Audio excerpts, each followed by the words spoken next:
Sementara itu, pemerintah optimistis setoran pajak pada tahun 2015 ini bisa mencapai 85% dari target atau sekitar 1.100 triliun rupiah sampai akhir tahun ini. Dan pemerintah menilai untuk periode penerimaan pajak pada tahun 2015 biasanya lebih tinggi ataupun pada tahun atau bulan Desember 2015 ini akan lebih tinggi daripada bulan-bulan sebelumnya. Sampai dengan akhir November, setoran pajak baru mencapai 865 triliun rupiah atau sekitar 67% dari target pajak dalam anggaran pendapatan dan belanja negara perubahan 2015 yang dipatok sebesar 1.294 triliun rupiah. Sisa kekurangan yang harus dikejar sebesar 430 triliun rupiah. Meski demikian, pemerintah mengaku tetap optimistis realisasi pajak hingga akhir tahun ini mencapai 85% dari target. Dengan demikian, defisit anggaran bisa ditekan hingga di bawah 3%. Menurut Kepala Badan Kebijakan Fiskal Suhasil Nazara, pemerintah melalui Ditjen Pajak akan terus berusaha mendongkrak penerimaan pajak. Pasalnya hingga kini potensi penerimaan pajak dari masyarakat yang belum patuh pajak masih tinggi.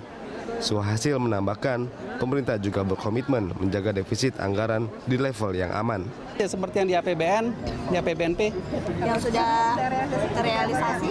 Yang terrealisasi masih dikumpulkan terus kan ya. Mungkin memang nanti akan ada sekitar 85% plus minus, kita nggak tahu nanti persisnya berapa, tapi sekitar angka itu.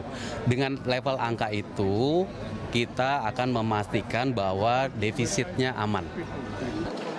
Sementara itu, rancangan Undang-Undang Pengampunan Pajak atau RUU Teks Amnesti sudah masuk ke Badan Legislatif Dewan Perwakilan Rakyat. Namun pembahasan RUU itu terancam molor akibat kisru di internal DPR saat ini. Ketua Tim Ahli Wakil Presiden Sofyan Manandi menilai pengampunan pajak sangat dibutuhkan pemerintah, terutama untuk mendongkrak industri domestik, sehingga mampu berkontribusi dan mendorong perekonomian nasional.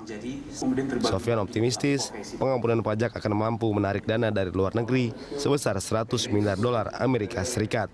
Ya, pengusaha itu bilang paling sedikit mereka bisa masukin 100 miliar dolar untuk ekonomi kita. 100 miliar dolar. Itu paling sedikit. Dalam dan luar negeri. Oh, itu sebagian besar. Kita ada survei dari 10.000 pengusaha di Indonesia diam-diam. Dan disitulah kita mendapat keyakinan semua setuju untuk sekali ini minta ampun semualah untuk kesalahan kita yang lama-lama ini, dan semua kita mulai dengan lembaran baru. Itu yang diinginkan oleh pengusaha dan itu kita sampaikan kepada Presiden. Masih rendahnya penerimaan pajak saat ini tidak terlepas dari ekonomi Indonesia yang masih melambat. Begitu juga dengan banyak perusahaan yang terkena dampak penurunan harga komoditas sehingga sulit untuk menyetorkan pajak lebih tinggi. Anggia Kesumawardaya, Gana Monte, Berita 1.